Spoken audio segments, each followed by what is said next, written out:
Thanks for joining us. My name is Ibrahim Sani. We're looking at prices, not just any prices, but food prices in particular. More importantly, how inflation and real prices are going to be affected, particularly for people like you and me. In fact, very recently, I have just spent the same amount of basket of goods on my favorite supermarket, and it has increased from 500 ringgit to 600 ringgit, considering that the same basket of food that I bought was only costing me 300 ringgit just about 2 years ago. So there's a lot of real differential prices when it comes to food and the things that we buy every day at the supermarket. Here to explore this even further is none other than a good friend of the show, Datuk Wira, Dr. Ameer Ali Mydin. He is the co-chair of Pemudah, or the Pasukan Petugas Khas Pemudah Cara Perniagaan, or Special Task Force to Facilitate Business. He's also the president of BRO, or the Bumiputra Retailers Organisation. Datuk Ameer, thank you very much for taking the time to speak with us. It's been quite a while for us to try and explore this, especially for a person like you and the organisation that you lead, which is Mydin. We know that Malaysia's inflation rate has moderated to the lowest level this year.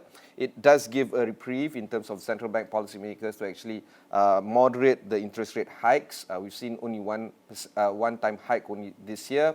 CPI rose 2.8% earlier in May. This is lower than the median estimate of 3% in a few surveys, including Bloomberg survey. But the core issue right now is on whether or not consumers are actually reflecting in terms of these economic data.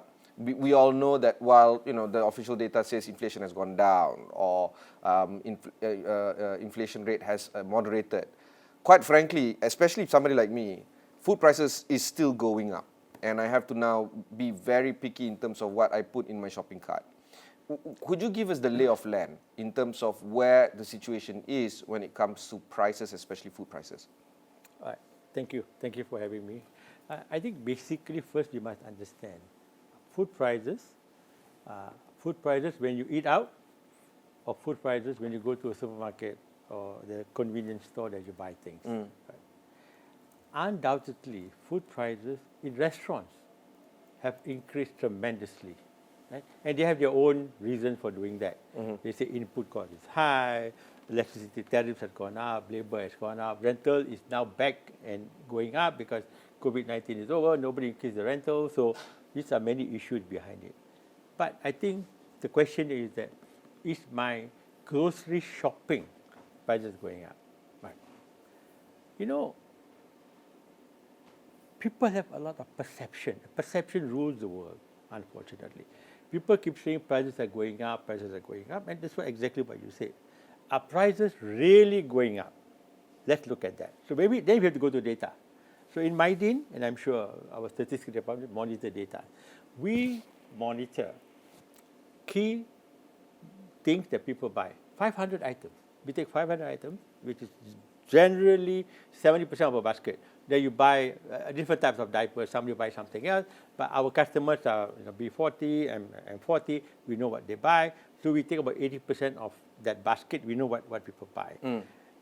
Surprisingly, shockingly, data shows, let me go back, from October 2022 to December 2022, we take the 3 months there, prices went up by 1.2%.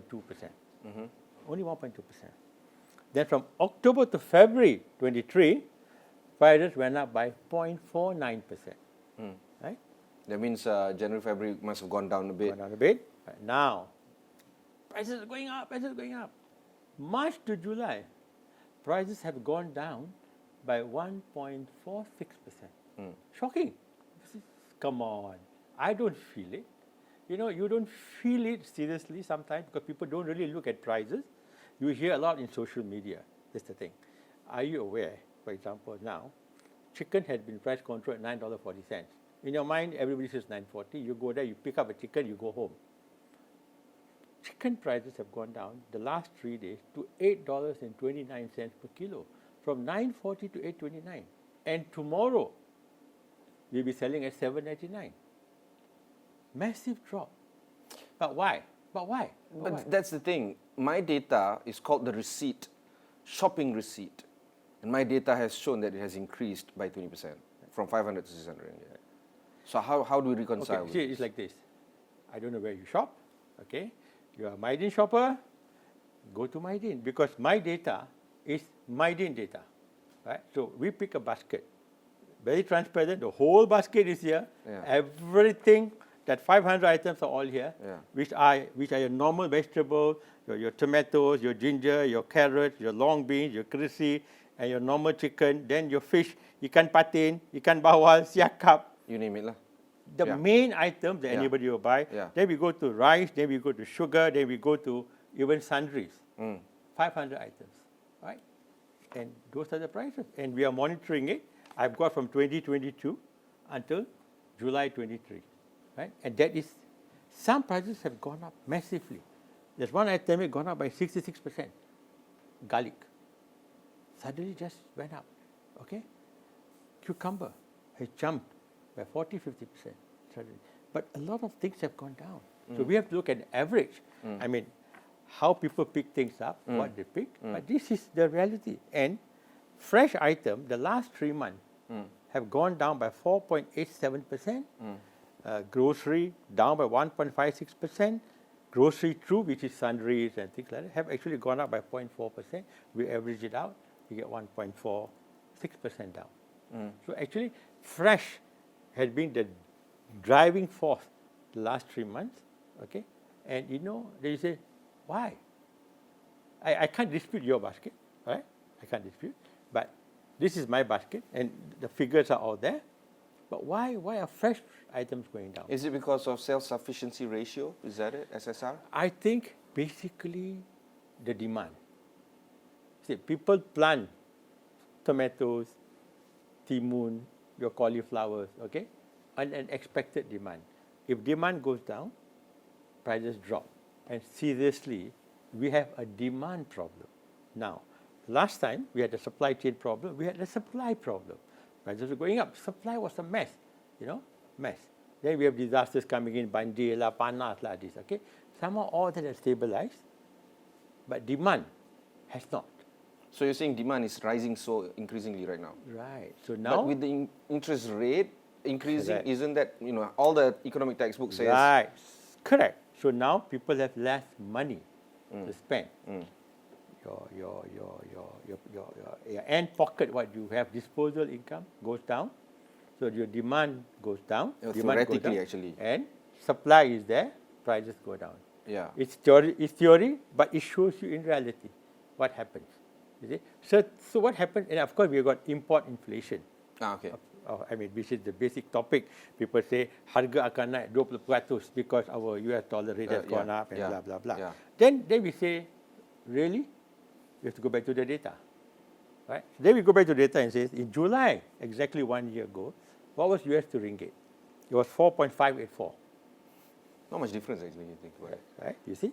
So it was July. Then in October, Yeah. it went up to 4.748. Yeah. So it's there, Yeah. it went up. So Yeah. as it went up, all of us start increasing prices, obviously. Yeah, of course. It's an increase. Yeah. 3 month lag. Yeah. So prices goes up. Then in April, it went down to 4.63. In July again this year, okay, not today's rate, but July, it went up to 4.68, 4.69. So we all said, oh my goodness, prices are going to go up because rates. But it was a short term. Now it's gone back to 4.54. We are back to almost July last year. So what happened is that prices were there.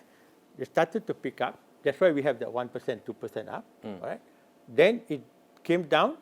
It wanted to go up. And we all said, even I said, it's going to go up. Anticipated, yeah. It's going to go up. But then the ringgit kukuh balik. It went down again. Okay.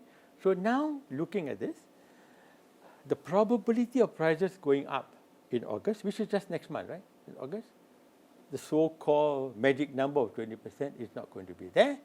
We are looking at it because we get 30 days notice of increase in prices. Okay. Right? So supplies have come back. Many are not increasing because the rates have come down again. So we expect about 1 to 1.2% general increase in prices. The minimum chocolate might go up, but the coffee might go down, the cereal, depending on demand and depending on the supply. Okay. What about input costs like fertilizer that may have some impact on chicken feed, for instance, or agriculture? Correct. So US dollar has moderated, so fertilizer prices will moderate. Okay. Demand is slow. Unfortunately, demand is slow. That's why chicken prices have gone down. But what the Ukraine conflict, for instance, that has pushed up the fertilizer prices, is it going to stay Correct. up? So now, you see, because the global economy is moving, right? So no one sitting here seriously can predict what's going to happen tomorrow. Seriously. I mean, this Ukraine conflict, the Russia decided to stop the Black Sea export from there. Yeah, with the grain transport. Grain, just 2 days ago. And suddenly people start speculating what's going to happen, right? So temporarily again, we're going to have this issue again. How bad is the issue? It's going to be like this. We went through it before. The world had gone through this before. They learned, right? And this time it might not be as bad as last time. But still, there's a bad lah. Correct. You see, what happens is that. Calculative bad, but still bad. But you see, people have all kind of predictions, projections, right? Yeah. I think the world learns and changes. Like we all expect crude palm oil, my God, war, boom, up, but it stabilizes. Because you see, Russian oil blockage, shortage of oil, Russian oil comes via India and goes back to the Middle East. You see, it moves, right? I mean, businesses are businesses, right? I'm not saying that it doesn't affect it. Obviously affects business. It's not good for stability. We all want stability. But the issue is that we got to live with this. And the main thing here is, to me, is that don't push the blame to the government unnecessarily.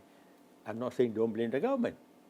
If they are wrong, they are wrong. Right? Okay, let's talk about subsidies then. Because sometimes I scratch my head at the kind of subsidies that is being given. Subsidies to sugar, for instance. Subsidy to cooking oil. These are the conversations that we must have. Do you feel that these kind of subsidies must continue to be remaining in place, considering that the government, subsidy to petrol especially, for the longest of time, we have now had 4 or 5 different governments. They're all talking about reduction of subsidy, and yet the subsidy bill goes up every year. How do you see this topic of subsidies now? Okay. I, for one, have always said we should get out of this subsidy mentality. Then inflation will just go out of control. We will have to get out of it. We've got to remove those IV lines here and there. We have to do it. We definitely have to do it because it's costing the country 70 billion, right? I mean, 80% of our money goes for subsidies, for salaries. We hardly have 15-20% left for infrastructure development, hospitals, whatever. We are not going to be able to be a developed nation if all the money just goes for your expenses, just like that. That is one, okay? Number 2, the government has always been advocating, right? Subsidy bersasar. Targeted subsidy. Okay? B40, saying, for instance, or whatever lah. Then macam-macam mechanism. But they seem to have not the willpower to do it. Okay?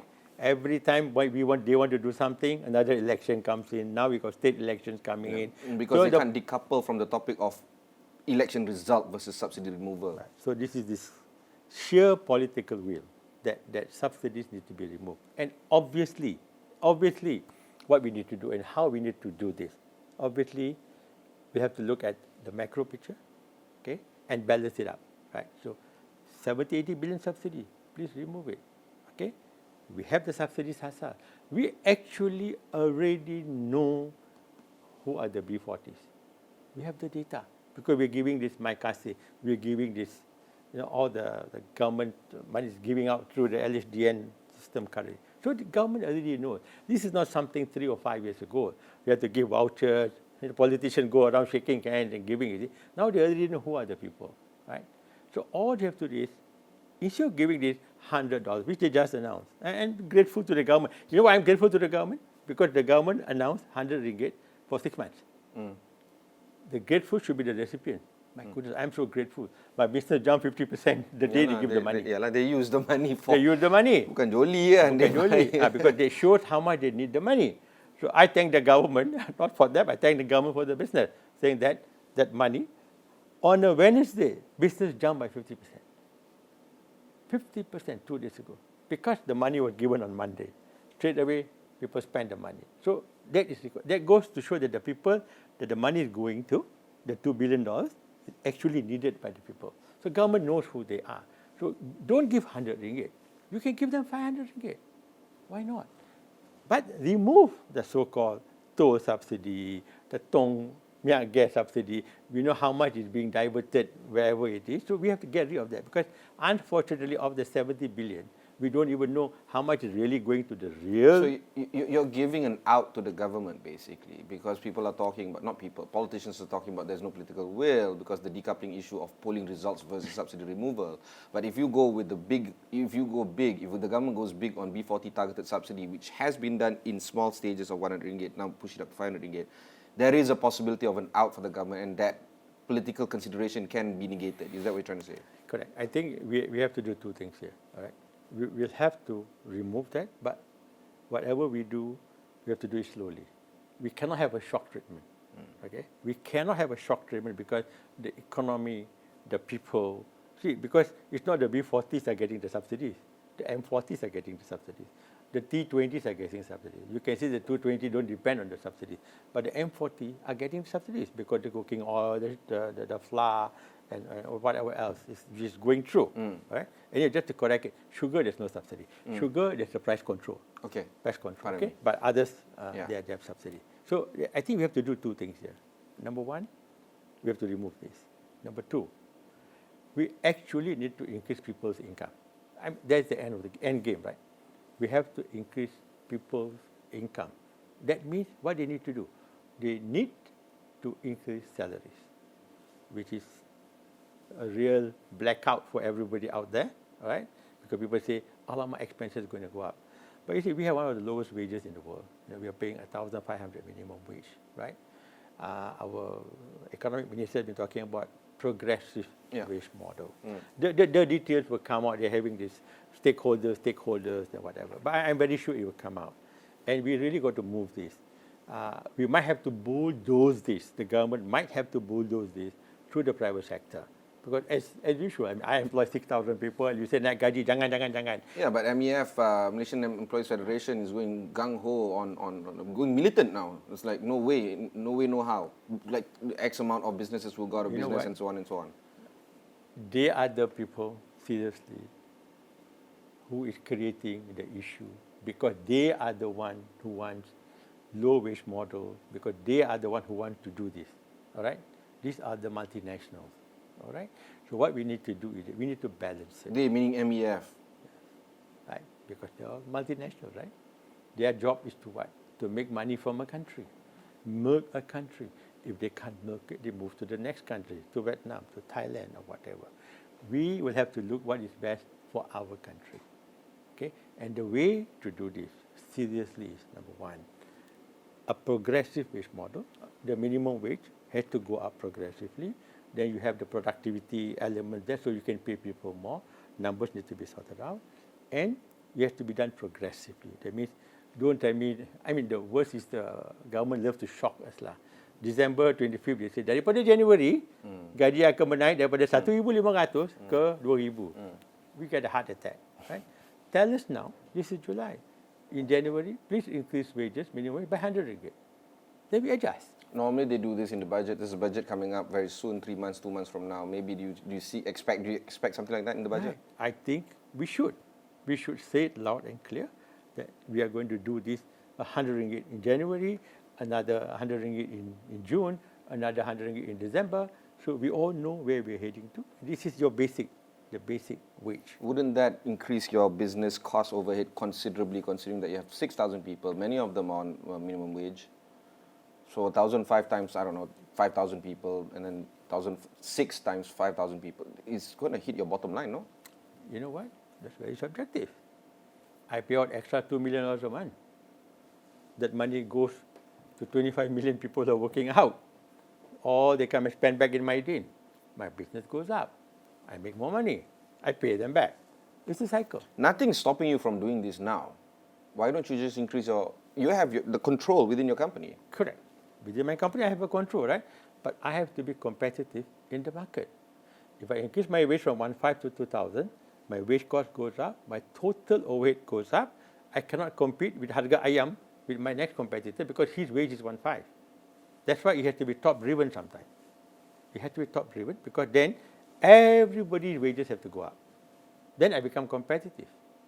See? It's not so easy, you know. I would love to give my people from 1.5 to 2,000, but my competitor is giving 1.5, right? So his wage cost is 6% of total revenue. Mine will become 9. Then I will not be competitive. I will start losing millions of dollars very fast. So it's not as simple as it looks, but I think it has to be everywhere. The minimum wage everywhere. Put in the progressive model, the productivity side of it, to be fair. Take out. You see, the government do something. Sometimes they're going to put that 4,000 ringgit overtime or that. That thing tak payah lah. You know why? Because those people are already at 4,000. You know, you don't have to give them OT. You know, the real people who need the money is the 1.5, the 2,000, the 2.5. But they're going to put it. They're going to give paternity leave. You know, all these are additional costs. We don't need that. We don't need that. What we need is wage. Don't mess up with so many other, because all the other thing is nice to have.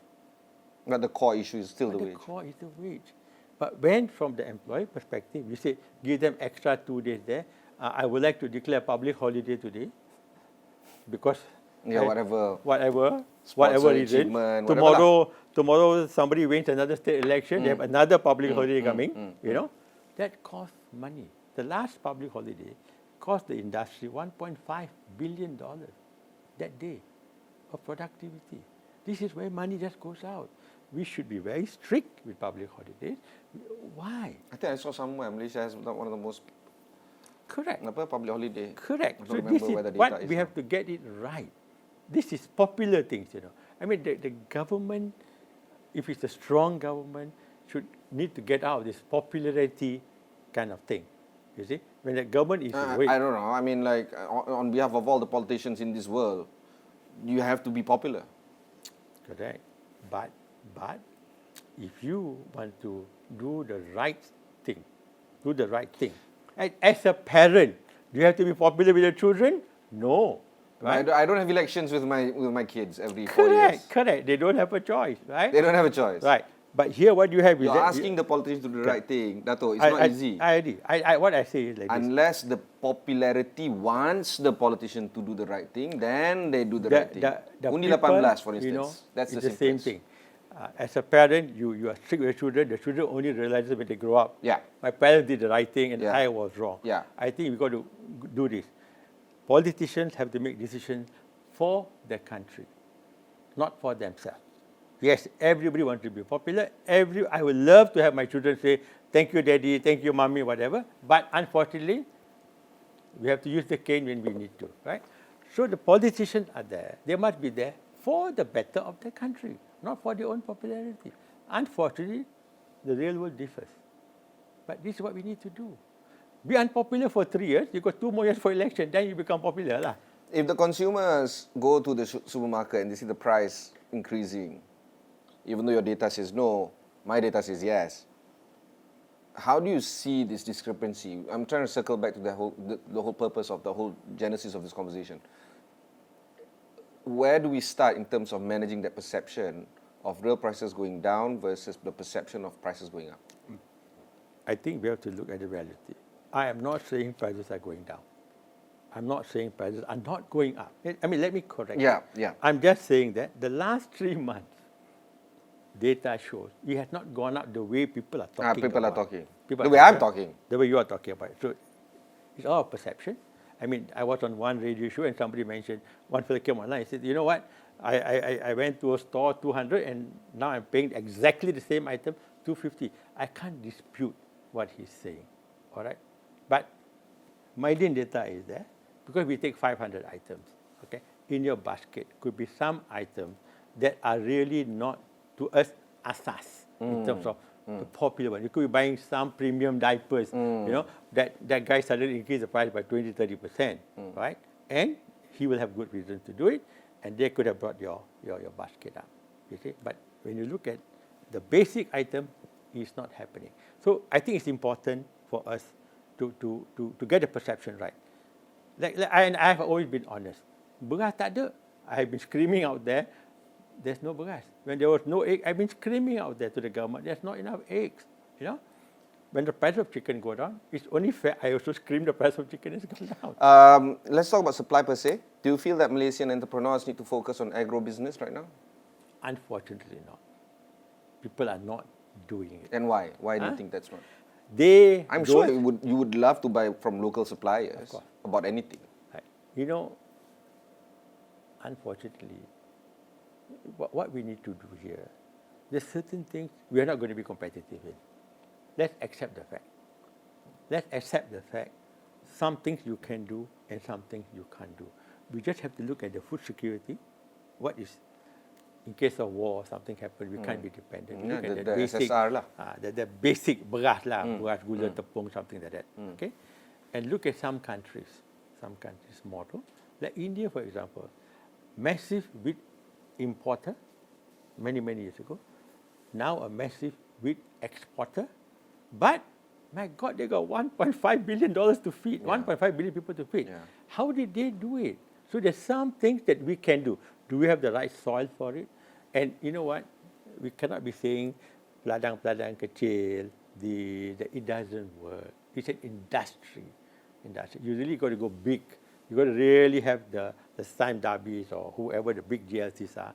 Go for the big plantation and figure out how to manage the small holdings in terms of, you got to manage this. I'm not saying they're not important to the country. I'm not trying to take their livelihood, you know, but for the sake of the country, okay, you cannot have fishermen going in the small sampan and getting when the Koreans and the Taiwanese and the Vietnamese are coming with massive, and they are at our doorstep, right, and taking the fish and selling back to us.